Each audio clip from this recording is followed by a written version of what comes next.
Hi there, welcome to day 2933 of What You Up To Now. Sharon Horne-Ellstrom here, documenting my journey, sharing lessons learned.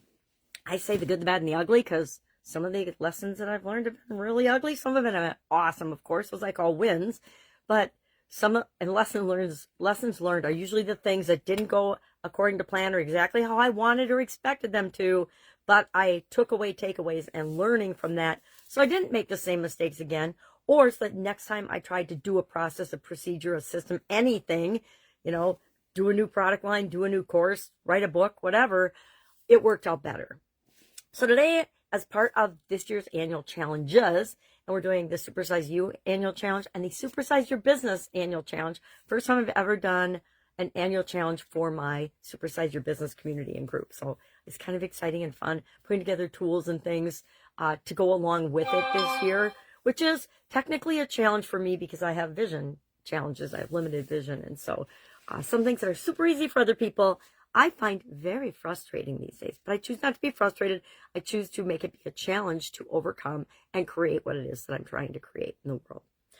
We're doing confidence all this month. I've never started with confidence before, but we're starting with confidence this year because it really is a foundational thing. I should probably start with the skills that we really need to be successful, like confidence and communication and things. But I just started with confidence this year, and I honestly don't remember what order the life framework areas are for this year's challenge. I'd have to look it up. I've got it all mapped out. The whole year's mapped out, but I don't remember. But we will be covering, in addition to the SOAP framework this month, the super process or the super framework at the end of the month. So we're talking about boundaries, saying no, why it's important to set boundaries, what impact it has on our confidence, and things like no is a complete sentence. I love that. I wish I could remember who I first heard that from or where I read it, but I actually started trying it out and just saying no and then trying to not explain. Now, some people will jump you and expect you to explain. And in that case, you can say, hey, I'm not saying no forever, just not a priority for me right now. My schedule, my little red wagon is full and I'm not going to take on any more. Up to you how to communicate it. But I say we can say no gracefully, but we don't have to explain to anybody. We don't owe anyone else on the planet an explanation of why we can or cannot do something or why we choose or choose not to do something. And maybe somebody's got a really harebrained idea and you're like, yeah, I'm not touching that with a 10-foot pole. I choose not to participate in this. I'm that way with following my sudden cardiac arrest. I had a huge problem with judgmental behavior and things. And probably because up to that point, I was pretty judgmental, and mostly I was judging myself and myself negatively, right? I was criticizing and judging myself more than anybody else on the planet ever would. And so for some reason, after that event, judgmental behavior made me just insane. And so one of the things, I come from a family of all girls, and there's lots of drama, right? And I decided that I was just going to say, I choose not to participate in this. I'm not going to participate in things that make me feel bad or that are dramatic that I just don't need to be a part of, including, gossip and things that people get involved in, or, watching and following the news and acting like it's our responsibility somehow. I just set boundaries and commit to those. And I also set some boundaries and guidelines for myself, which is where the annual challenges were actually born out of. Following that sudden cardiac arrest, I had to set myself up to still be alive. And when you're faced with that, you make different choices and you see things differently than just the everyday things that life throws at you. So today is all about how confidence builds our boundaries.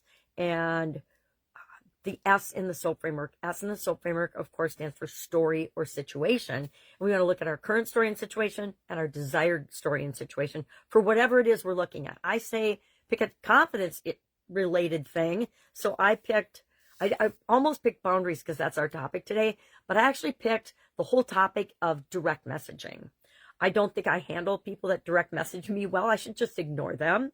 Sometimes I respond, depends on the mood I'm in, which is not a great strategy for answering. But I also know that that's a strategy that works, and I need to be doing to reach out to the people that I want to have be a part of my life and my what I'm building here in the world, especially on the school platform. So that's that. What else we got going on today? Oh, Supersize strategy session today at 10 a.m. Central Standard Time or Central Daylight Savings Time.